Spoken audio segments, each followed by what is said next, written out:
Coming up tonight in our news, the 1-2 finishers of the Boxing Day Junkanoo Parade trade insults. Plus, we hear from the winner of the B category, and Central Bank launches a new digital currency.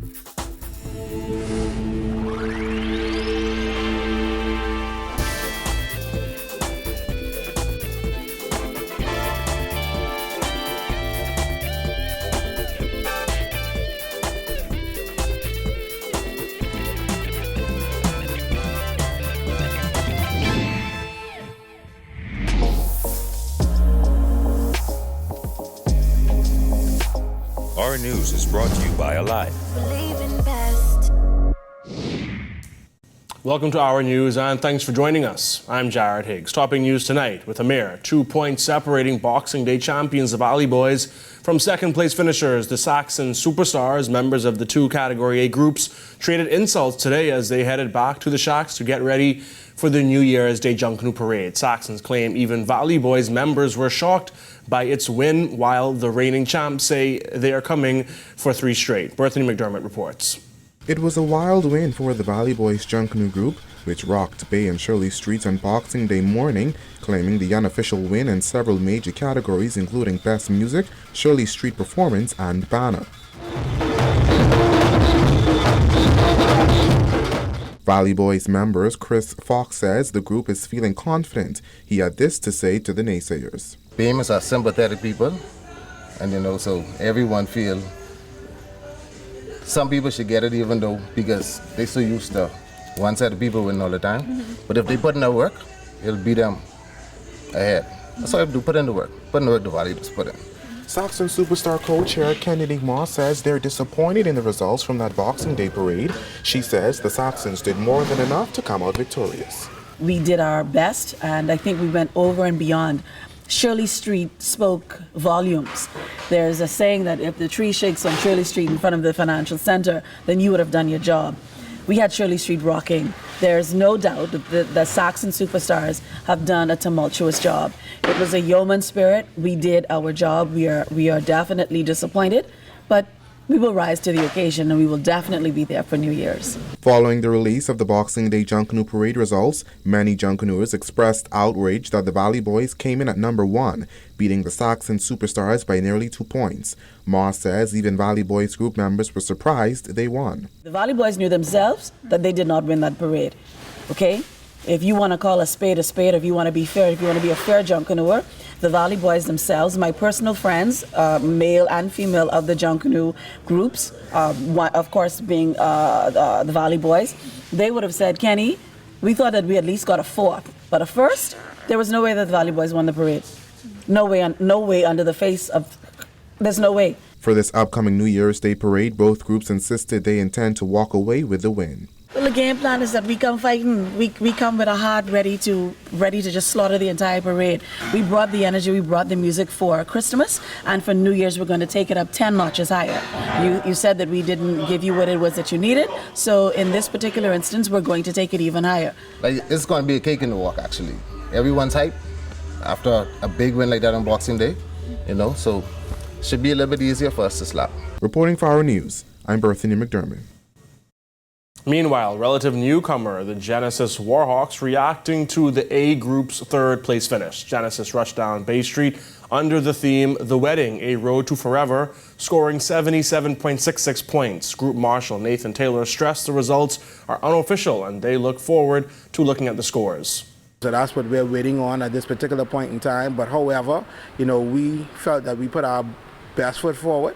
In relation to the rain, what came down as we were getting ready to enter Bay Street. We know the types of materials that we use in Junkanoo, which is crepe board and card paper and feathers.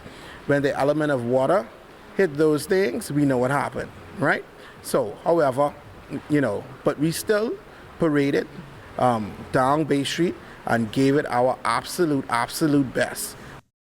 Group member Kyle Green says the only thing that stopped the group from dominating the Valley Boys and Saxon Superstars was the rain, which hampered the group's performance during the Boxing Day parade. 3rd place finish is not a bad finish, but I feel like we could have done better.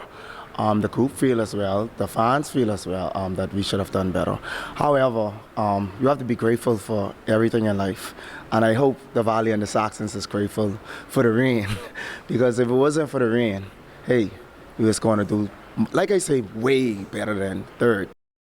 As Junkanooers return to the shacks to prepare for the New Year's Day Junkanoo Parade, Colors Junkanoo Group is celebrating its sweet victory in the Boxing Day Parade. It was a decisive win for the Category B group, which scored 65.21 points, a healthy gap ahead of second-place finisher Original Congos. The full parade was pretty good for us. I think one or two, mainly the waiting for us was the biggest issue, but once we got on the parade, we did well. We had a good performance. We moved pretty well through Bay Street. Colors, which is no stranger to first place, has become known for its music. Musical director Yanel Justilian says that's not by accident, adding the group places heavy emphasis on training youngsters to become great musicians. My biggest desire is to bring out the best in the talented kids that we get. It's all about training. Being a music educator, I take nothing less than high quality pride in everything that we do. The sound, the training. I think one of our biggest successes is putting key persons in places of training, and I think that's one of the areas I think the other groups need to step up on. After slaying Bay Street for hours, members of the various Junkanoo groups look forward to that desperately needed rest period on Elizabeth Avenue. That's where they shed their costumes, hydrate, and get ready to do it all over again on Shirley Street. Vonique Toot takes a look. From the downtown straw market all the way to Rawson Square, drummers, bellers, brass, and dancers leave it all on Bay Street with their high-energy performances. Though adrenaline and cheering fans keep them going as they fight for the first prize, even the most energetic and seasoned Junkanooer needs a break. That's where the Elizabeth Avenue rest stop comes in. This means get that energy back up because we're about to kill Shirley Street. That's all. It's very important between the laps to get in that rest stop. We got to reheat the drums. You know, a lot of times it's real cold during the Christmas breaks and it's rainy, and we try to stay dry as much as possible. That's time to recuperate. This rest stop allows us to regroup, to rejuvenate, to think everything over, to just get our energy back up, but first to rest. Off-the-shoulder dancer for Roots, Angela Levins couldn't wait to shed her heavy shoulder piece. Her bruised shoulders were on full display. They are in a lot of pain. I had to suck it up on Bay Street. Fellow Roots member Aaliyah Coley was also feeling the pain, but she says it was all worth it. But we need to rest. It's a long road. You've been toiling all day. And here's the moment you finally get on Bay Street, and now you need to rest because listen, all my shoulders and everything, carrying these costumes, but it's worth it because it's our culture. In addition to catching a quick nap and securing an ice-cold water or Gatorade, Junkanooers also use this rest period to regroup and re-energize, just as Valley Boys Brass Administrator Aldika Colebrook. It's a time to regroup. You have some time to get a cool refreshment, take some weight off your legs, take off those costumes, air out a bit. It just is a point of relaxation. Sometimes you may have a time when you can get together and discuss, okay, if you may have had any challenges on Bay Street. It's here where you deal with those challenges. If you may have been your visualization, the timing, the song selection. Free dancer Angelica Bastian says the Elizabeth Avenue rest period could mean one of two things. It could be a lot of excitement going on because we know we just killed the first lap on Bay Street, or we could be exhausted and we just need to have some Gatorade, have a seat, take a look at some of the costumes we didn't get to see in the shacks or before they came to the road. Bastian says it also gives dancers the opportunity to discuss what they need to work on ahead of their Shirley Street performance. If there was something that they think they fumbled on Bay Street, we would go in the back and clean it up, run through it once or twice, just so everybody on the same accord for when we go on Shirley Street. Build up my energy, get ready for the next lap. Reporting for our news, I'm Vonique Toot. The results of the 2019 Boxing Day Parade may be unofficial, but the parade management team says the scores are fair. Their comments come as some Junkanoo group members and their fans took to social media to vent their frustration over parade results. George Obian reports. It wouldn't be Junkanoo if the unofficial results were not met with some criticism. Junkanooers and fans alike took to social media last night to express their feelings on the unofficial results, which revealed the Valley Boys as the Boxing Day Parade winner. This Facebook user said, "Y'all could start saying we cheat for New Year's from now. 3 straight, Valley Boys." Another said, "Valley win, Junkanoo definitely ain't for me." While another said, "This cheating really have to stop, man." Return officer for the Boxing Day Junkanoo Parade, Aaron Jones, said groups have 48 hours to contest the unofficial result. The groups will be allowed a 48-hour time period in which they can submit any protests they may have for the Boxing Day Parade. At the end of that period, if there are no protests, the unofficial results will become official. If there do happen to be any protests lodged by any of the groups, then the process will go to the Independent Review Committee to settle any protests that are raised during that process. However, Jones said the parade management team is hoping the results won't be contested. Well, in the past few years, there's always been protests, so we're still keeping our fingers crossed that this year is going to be the trademark year where there won't be any protests, but we'll have to wait and see how the groups respond to the results. With 29 judges on the parade this year, officials said the results were calculated quickly and they feel that they are on point. The parade was initially expected to begin at 10 p.m. Wednesday. However, just hours before, the decision was made to push the start time to midnight due to inclement weather. Parade management team chairman Anthony Mortimer says it's a decision they stand by. Basically, a lot of the groups did not actually mobilize their costumes into this arena. So basically, because of the impact of the speedy rain, because by our rules states that we want to give you anywhere between a 3 to 6 hour window for mobilization. So again, we met and it was agreed by all of the sundries, all of the different Junkanoo groups, that we will push the parade back to start at 12 a.m. Versus the start time at 10 because of trying to get all the costumes here to this arena. Mortimer says one group was significantly affected by the rainy conditions and they still placed in the top 3. It just so happened that, when they were actually coming out of the gate, the rain actually came down. But, Japanese placed 3rd in this parade, so based on that, we can't really say that they were maybe impacted. I don't know, but they placed 3rd in the parade. With the Boxing Day Parade out of the way, officials now have their sights set on the New Year's Junkanoo Parade. Reporting for our News, I'm Georgie O'Bain. Deputy Prime Minister Peter Turnquest says he supports a Marijuana Commission draft recommendation that Bahamians own at least 51% of any potential marijuana industry.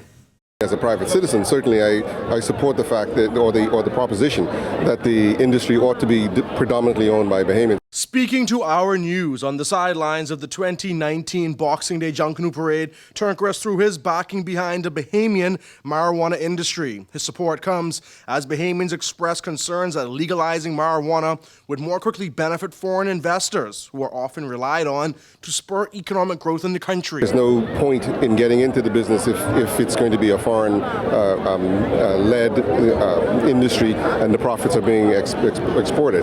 A draft report by the Bahamas National Commission on Marijuana recommended the possession of 1 ounce of marijuana be decriminalized and medical marijuana be legalized. The group's draft report also calls for recreational marijuana to be permitted for adults over 21 years, while medicinal marijuana should be permitted for adults over 18. However, since Cabinet hasn't actually received the report, Turnquest wouldn't speculate on just how big a marijuana industry in the country could be. Well, again, it's too early. It's too early for me to say to comment on that. I have not seen the report myself, so I don't know what their recommendations are. And I'm sure that in due course it will be presented to the Cabinet and a presentation will be made to the public as to what the report is about and what the government's position or feelings may be. Back in July of 2018, CARICOM's Marijuana Commission recommended an end to prohibition. Prior to the Bahamas Commission's draft report being leaked, Prime Minister Dr. Hubert Minnis said he expected the Bahamas' report to be similar to that of CARICOM. The DPM says ultimately government will have to go through the recommendations and carve out the path forward. A lot of analysis will need to go behind the details in that report from the government's perspective to determine the benefits and the liabilities that might be attached to this industry. And we want to consider those things carefully, so I would wait for any formal comment until we see the report and have an opportunity to discuss it. Still to come on our news, the central bank launches the pilot phase of the sand dollar in Georgetown, Exuma. Stay tuned.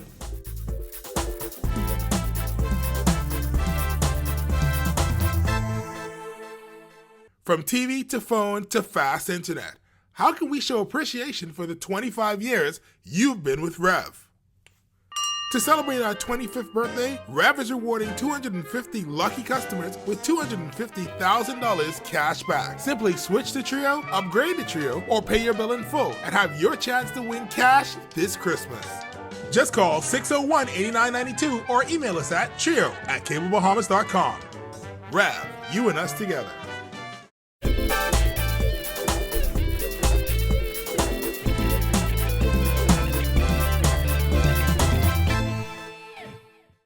There's a new dollar in town and it's digital. Central Bank of the Bahamas launched the pilot phase of the sand dollar in Georgetown, Exuma today. Officials insisted it's the way forward for family islands where bank branches are slowly disappearing. Jasmine Brown has the details in this report. Officials from the central bank launched the digital currency here in Exuma, where the pilot program is expected to last 6 months. We're here to launch the digital currency pilot for the Bahamian dollar. In getting to this point, our initiative has taken on an identity of its own. Digital Bahamian dollars are now called sand dollars. Central bank governor was quick to add that the sand dollar is not cryptocurrency, and he explained why. The sand dollar is not a cryptocurrency. This is a central bank digital currency. It is the digital counterpart to our Bahamian dollar notes and coins. It has the same value as our printed currency, and it can never have a different value from the printed currency. It is backed by the foreign reserves of the central bank in the identical way as other demand liabilities of the central bank. Roll says as the pilot program progresses in Exuma, Central Bank will simultaneously promote the development of new regulations for digital currency. He says they are also looking to strengthen consumer protection, especially around the data protection standards. Sand dollars will have a look, feel, and convenience of cash in every respect. Now, what does that mean? First of all, for the general public, there will be no cost to sending and receiving sand dollars. Anyone in the Bahamas can have a sand dollar wallet. Anyone. After all, there is no restriction on who can hold cash. So there's no restriction equally on who can hold sand dollars. The sand dollar payments network takes us significantly in that direction. The mobile phone will become the ATM of choice. This system will immediately allow persons to send and receive monies from anyone, from anywhere in the Bahamas, regardless of which financial institutions they select to provide them with this service. The first official purchase using a sand dollar was made around midday at Exuma Markets Limited. The pilot program in Exuma runs from December and extends into the first half of 2020. Reporting for our news, I'm Jasmine Brown. Still to come, some Abaco schools to remain closed well into 2020. The details after this.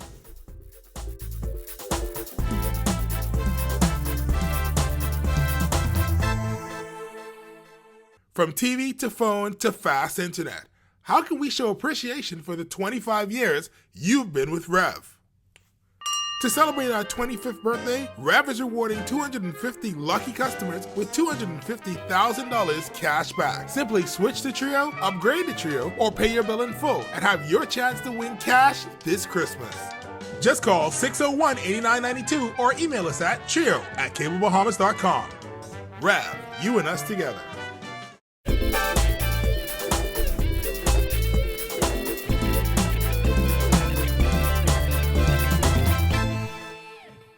Welcome back. Minister of Education Jeff Lloyd says 2 schools in Marsh Harbor still require extensive work and will remain closed heading into 2020.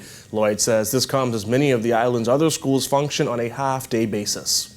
The concern is the schools in Marsh Harbor area, Patrick, Bethel, and Central Abaco Primary. The challenge there is the severity of the damage is going to require those schools a longer time to be prepared. Patrick Bethel is the worst of the two schools I've just mentioned, Central Abaco Primary and Patrick Bethel. That certainly is going to be months before it is ready, if it is ready in 2020.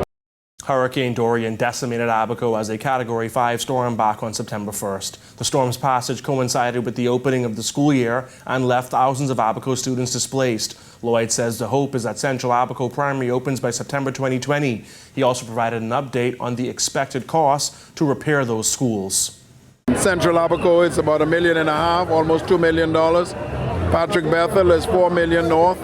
And a number of other schools, Forkstown, $35,000, and some others like Cooperstown would be $400,000 to $500,000, and Treasure Key would be, almost $1 million. So that kind of range of damage and the cost of repair is where we are challenged right now.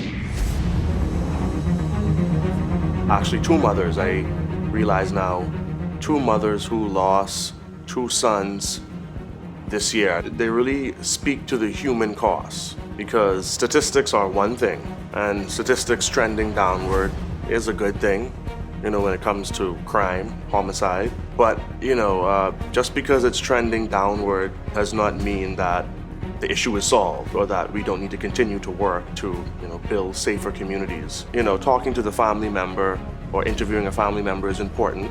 The police don't always tell you who the person was who died.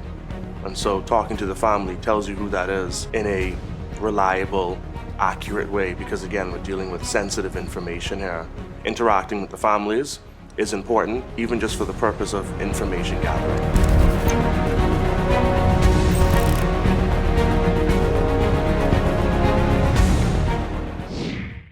A look back at the year in sports, that's coming up when our news returns.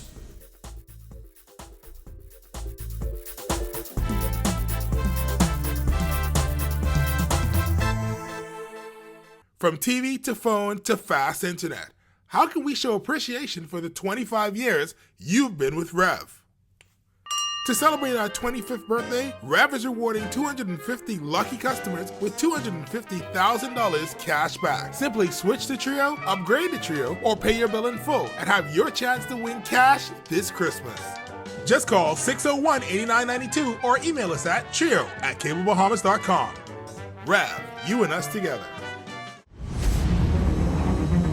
Something like this happens, when something big happens in sports, one of our athletes does well, in particular on an international stage, that's when you see Bahamians suddenly come out of woodworks, no matter what their political views may be, their religious views may be. All that is forgotten in that moment of being Bahamian and being united behind that one particular individual or team, whatever it may be.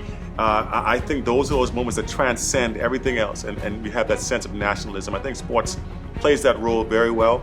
Entertainment does to a degree, but I think sports in particular has filled that role for our country a lot. Even as a sports reporter, where sometimes there's so much going on, I tend to forget things. And when I go back and think about some of the things the big things that happened over the year, then I'll say, wow, that's right. And I think people will be pleasantly surprised to be reminded of it and kind of feel that moment all over again.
Thank you for joining us for our news tonight. To catch our news on the go, download the Rev Go Play app. On behalf of the entire news team, I'm Jared Higgs. Have a beautiful evening, Bahamas. Stay with us. Year in Review 2019 is up next.